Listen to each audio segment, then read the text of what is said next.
Today, we explore the remarkable and often painful journey of one of Kenya's most iconic political figures, Raila Odinga.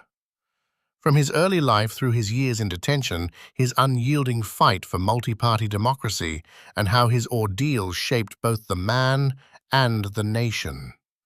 This is the story of Raila Odinga's struggle for freedom. Raila Amolo Odinga was born into a politically prominent family in Kenya.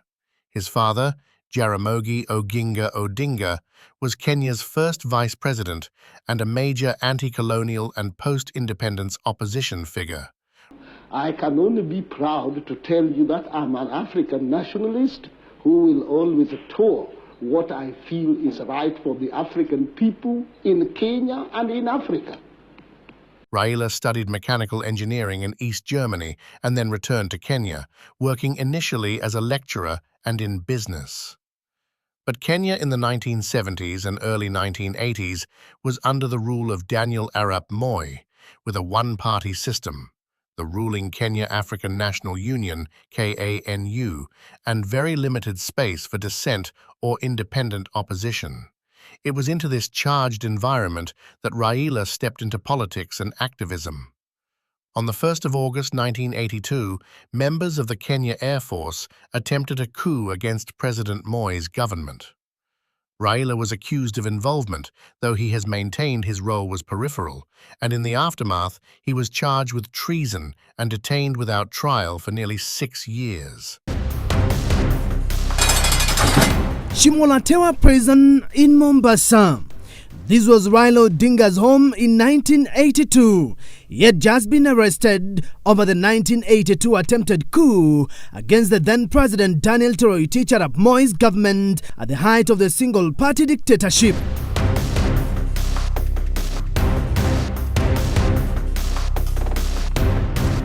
Raila was locked up alongside George Anyona, Martin Chikuku and John Mary Seronei. He later recalled brutal conditions: torture, dark cells, hours of interrogation by the special branch, mock executions, beatings. For example, special branch interrogation began civilly but degenerated into pitiless violence. They told me I knew the people they were mentioning. I was determined not to be forced into any confession. During this time, his mother died in 1984, and he reportedly wasn't even informed promptly. This period of detention marked a turning point, both in his personal life and in the shape of Kenya's opposition. His detention was not just about being behind bars. It was about being cut off, surveilled, tortured, held without charge or trial. Amnesty International documented his detention under the public security regulations, which allow indefinite detention of someone deemed a threat to the state. He has described being blindfolded, confined in dark cells with no proper ventilation, and being held in the notorious Nyayo House torture chambers.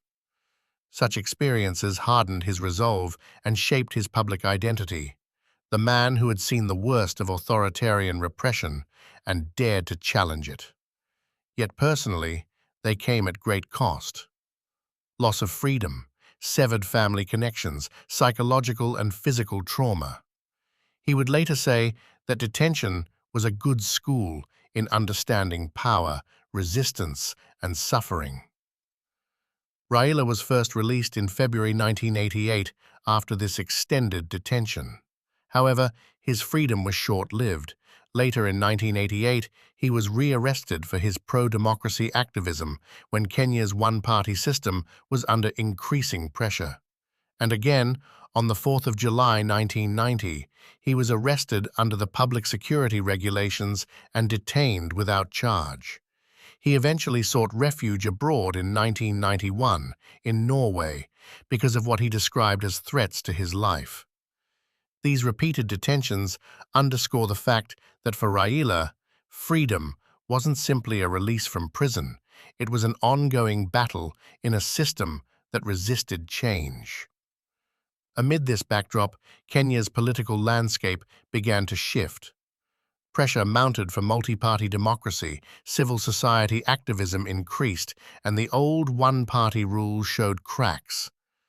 Raila emerged as one of the key figures of the opposition.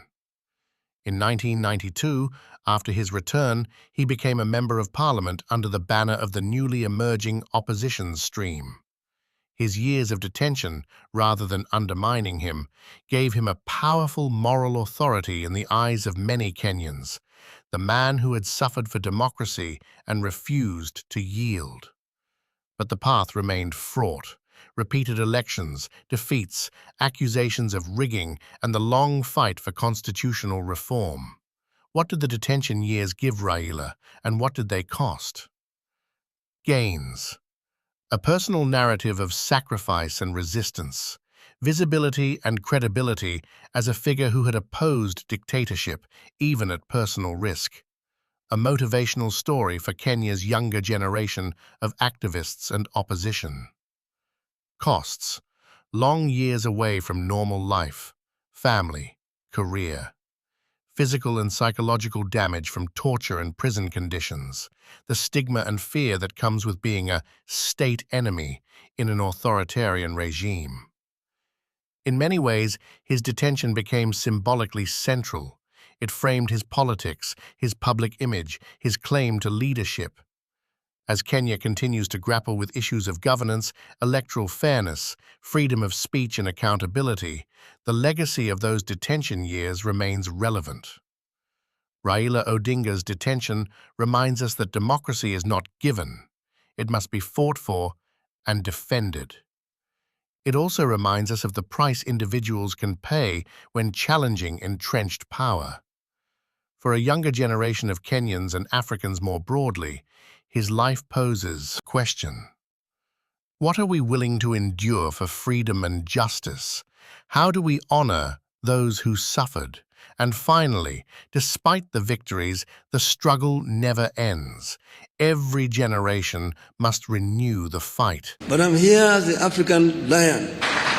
I've been asleep in the jungles of the Congo, but now I'm awake, and I'm sitting on African gold, African oil, African diamond. Niki tuantaiti, Niki taiti,